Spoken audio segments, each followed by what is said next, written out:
Long story short, we said we'd keep it brief. Now we're 30 minutes deep, we had a point. Anyway, long story short, with Phil and Shay. Hello everybody, welcome to or back to our podcast, Long Story Short. This is episode 3, y'all. Today we're going to get into some stories that are so crazy that they sound fake, but they're actually true. But before we get into that, let's do a little bit of a life update, you guys. We missed a week of our podcast, but that's okay. If any of you guys are listening to this on an audio-only platform, hop onto the YouTube app, come watch us. We do have a video format of this podcast. We also post regular vlogs and other videos on our channel as well, so definitely go and check that out. But how has your week been recently? The last couple weeks, actually. It's been good. It's been hot. The weather has been hot. It's actually one thing I'm going to put on trial, but yeah, I'll wait we'll for get into that. Yeah. So, but it's been good. How's yours been? Super busy with work. I've been at so many parades and just like live remotes and summer things going on. So I feel like the summer is always really busy for me, and I've been very busy. Update on the ankle. I am on my second week now without the brace, and we're doing good so far. Yeah. So it's feeling a lot better. Yeah, that's pretty much, I think, for our update. We have been working on some secret projects that we can't really talk about yet, but lots of behind the scenes things happening and coming soon. Yep. Also fun videos and podcast episodes that we're planning to do as well. But okay, let's get into what we're putting on trial. Do you want to go first or do you want me to go first? You go first on it. So this week, you guys, and if you have something you want to put on trial, please leave them in the comments below. We love to read those, and we'll maybe read them in the next episode. But I am putting on trial hair dye. As you guys can see, if you're on YouTube, I have pink hair, and I did a little refresh moment. Phil helped me dye my hair last night because I had my roots growing in and some places that needed to be touched up. And I love having pink hair. It's one of my favorite things. I love dyeing my hair. It's part of my personality. I love it. I think it looks really good on you. Thank you. But oh my goodness, the freaking dye gets everywhere. Yes. It's on our sheets, on my pillowcases, all over my clothes, in random nooks and crannies in the shower. Yeah. It's everywhere. So just a little silly little thing to put on trial because ultimately I love dyeing my hair. I still have pink on my hands. I don't know if you can see, but yeah, it needs to calm down because the struggles of being a pink haired girly, it's real. It's a lot. Yeah. So what are you putting on trial this week? Nothing crazy, but just the weather's been hot. So I feel like it's been very hot in the Midwest lately. I feel like a running joke for Minnesota is like it's either too hot, we complain when it's hot in the summer, and then we complain that it's too cold in the winter. But yeah, you guys have no room to talk. As you guys may or may not know, I'm originally from Florida. Yeah. And so when Midwesterns are like, it's hot out, it's humid, I'm like, y'all have no room to talk. I grew up in Florida where it is really hot and humid for almost 15 years. And you guys have it nice here. Except for the winters. I hate the winters. You will hear me complain about the winters. Yeah. I love the heat though. Like I really, honestly, I like the hot weather. Yeah. I'm not a winter person. I am not a winter person either. I really hate the winter. I get like winter depression. Yeah. But we are loving the summer vibes. And I feel like everyone has more energy in the summer usually. Yep. So as much as we complain that it is hot, it is nice. Yeah. Nice weather out. Perfect for lake weather. Yeah, it is. Hikes. Yes. All that good stuff. Okay, let's get into our stories. Do you want to go first or do you want me to go first? I want to go first on this one. Okay, go first. Just because I feel like I'm going to forget it if I don't. Let's shake it up because I feel like I normally go first. Well, so... Oh, there are sirens going off. Sorry, guys. We don't have professional mics yet, so you can probably hear that. Anyways. So my story is, and I think a lot of people already know this story, but if not, I thought it was kind of an interesting one. But so back in 1518, the year 1518, there was mass dancing, I guess. So there was like hysteria that broke out where like this woman started dancing, supposedly according to what I read, this woman started dancing. And after about a week or so, other people started to join in. People just like excited to dance, or like I don't understand. I don't know. They don't really know exactly what caused it. The town, I guess, had set up like a band and everything to like encourage it because they thought, okay, like let's maybe the dancing they'll dance themselves out kind of in a way. I think there was a lot of like religious hysteria, that sort of thing that probably contributed, it sounds like, according to the story. But anyways, a bunch of people were joining in this town. I think there were other things going on in that town too. Like there was an outbreak, disease and stuff. So that probably contributed to hysteria. And they think that people were just so stressed that they just started dancing and it caught on, and people started dying. Like some people died. No way. Yeah. Like from dancing? Heart attacks, strokes. What? That's where, yeah, it's Like, according so to the they story. just like could not stop dancing, or like, I guess, yeah. wow. Yeah. And like how many people, like, I mean, obviously you don't know like exactly how many, but like ballpark range, how many people? I thought it said 100 in the hundreds, but that could be Totally off. off, yeah. But it was supposedly the largest hysteria that has happened like that, and it's not the first case. I guess other cases like that Really? have happened. Yeah, just That not is on so that scale. strange. Yeah. Huh. That's a So weird story that is true. yeah, It that sounds would like it be wouldn't be true. Like it's like a movie, but yeah, that'd be wild to go outside of your house and be like and see a whole town dancing and people like dying from it. Like yeah. So were they crazy. like waltz dancing or like, I have no idea. huh? They were just dancing. That is Yeah, crazy. whatever dance they did back in 1518. Yeah. That was a good one. Should we move on to mine? Yeah, what is Okay. yours? Mine is a little bit, it's a little bit more morbid, but it's very interesting and crazy to hear. Mine is the Great Molasses Flood of 1919. Ooh. Imagine walking down the street and suddenly a 25-foot wave of molasses comes racing towards you at over 30 miles per hour.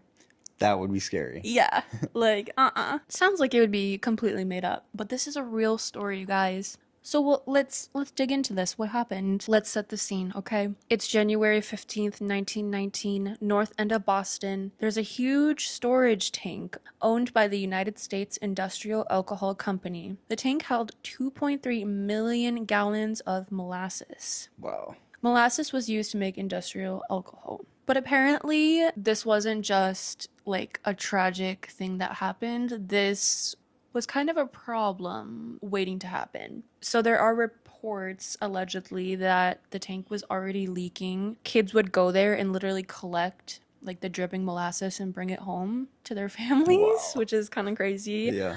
Employees were complaining about the leaks. And instead of fixing it, Lovey, guess what they did? What? They decided, instead of fixing the tank, we're just gonna paint it brown so you can't see the leaks as well. Oh, wow. That's crazy. Yeah. That's low-key shady. And apparently the tank had barely been tested before they filled it up. The day of the disaster, warm weather caused the pressure to build inside, and around lunchtime it exploded. The wave was about 25 feet tall, and if you don't know how tall that is wicked tall. Yeah. Like, think about 10 feet. That's crazy. Yeah. And then imagine 25. That is a big wave. I know a molasses coming at you, 25 feet of it. Insane. Yeah. The speed was estimated to be around 35 miles per hour. Wow. That'd be wild to see. Like, I wouldn't even think that's real. Yeah, and 35 miles per hour doesn't sound like it's fast, but that's pretty fast for a wave. It's faster than anybody can run, so it's... Yeah, like that's, you're like cruising through a neighborhood at 30 miles per hour. Yeah. So apparently it was powerful enough to rip buildings off of foundations, crush homes, bend steel supports, throw people, horses, and wagons through the streets. Wow. Some people wonder, like, okay, so what was so unfortunately deadly about this molasses flood? Well, the molasses was incredibly dense, and the first wave comes trucking through and hits like a truck, and people couldn't run because it became unbelievably sticky, and unfortunately many people were trapped in the molasses, and even some of the volunteers and people who tried to save people unfortunately got stuck as well. It was a very sad, unfortunate situation. Some little crazy fun facts about this. It reportedly took weeks to clean the city. Molasses spread everywhere, and even the harbor turned brown. I feel bad for all those fish and creatures in there. I know, that would just be such a mess, such a I wreck. know, yeah.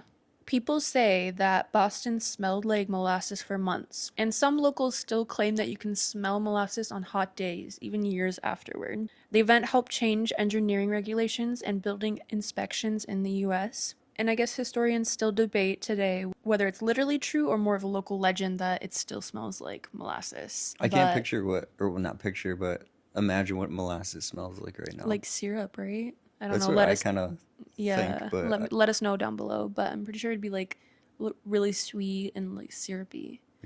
Like I think of rubbery. like maple syrup kind of. I guess the company ended up being liable at the end. Imagine growing up being like, I survived the molasses flood of 1919. And then Jimmy's like, yeah, right, molasses flood. Come Yeah. on, that's not real. For real. Okay, we have one more story to do before we close this podcast episode up. The chicken story. The chicken story. So, there was a chicken that lived for 18 months without its head. That's crazy. Yeah. So, I guess the story is 70 years ago, a farmer beheaded a chicken in Colorado and it refused to die. Mike, as the bird became known, survived 18 months and became famous. How did he live that long without a head for so long? Olson would decapitate the birds, his wife would clean them up, but one of the 40 or 50 animals that went under Olson's hatchet that day didn't behave like the rest. He took the chickens to the town to sell them at the meat market. Word spread around Fruita about the miraculous headless bird. The local paper dispatched a reporter to review Olson, and 2 weeks later, sideshow promoter called 𝙼𝙃𝙷𝙴𝙁 traveled nearly 300 miles from Salt Lake City, Utah. He had a simple proposition: take the chicken onto the sideshow circuit. They would make some money. Mike was fed with liquid food and water that the Olsons dropped directly into his esophagus. Another vital bodily function they helped with was clearing mucus from his throat. They fed him with a dropper and cleared his throat with a syringe. The night Mike died, they were woken up in their motel room by the sound of the bird choking. When they looked for the syringe, they realized they had left it at the sideshow, and before they could find an alternative, Mike unfortunately suffocated. Wow. This chicken lived a long time, and I guess the way that the butcher cut, whatever, it like didn't hit the part of his brain, I guess, that he needed to like still function. So he still had his brain though? Some of his brain? I think in so. the story? Don't quote me. I probably should have researched it a little bit more, but they have a picture. I don't know if I'm allowed to put it on YouTube, but if I'm allowed, I'll put it on the screen for you to see. Wow. But yeah, he was a famous chicken. That's wild. And he literally lived that long without a head, which is crazy because you know the saying, oh, I'm running around like a chicken with their head cut off. Yeah. This guy literally did. And they made money off this guy, I guess. Rest in peace, Mike. Yeah, rest in peace, Mike. So sad. So I feel like I say this almost every episode, but this is probably going to be a shorter episode.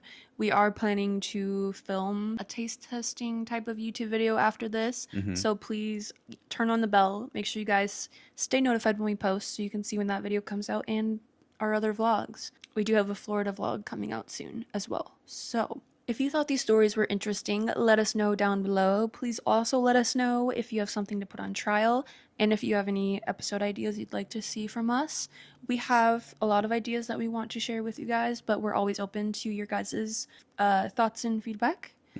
We got a lot of cool stuff coming up. Yeah, we're really excited. Yeah. Like I said, we have some plans that we can't really like talk too much about right now, but we have some fun stuff in store that we are working on for you guys. Also, leave us a review, comment on either this YouTube video or on the audio platform that you're listening to this on. And yeah, I think that's pretty much all I have to say. Do you have anything to say, Lovey? I think you covered it. Yeah.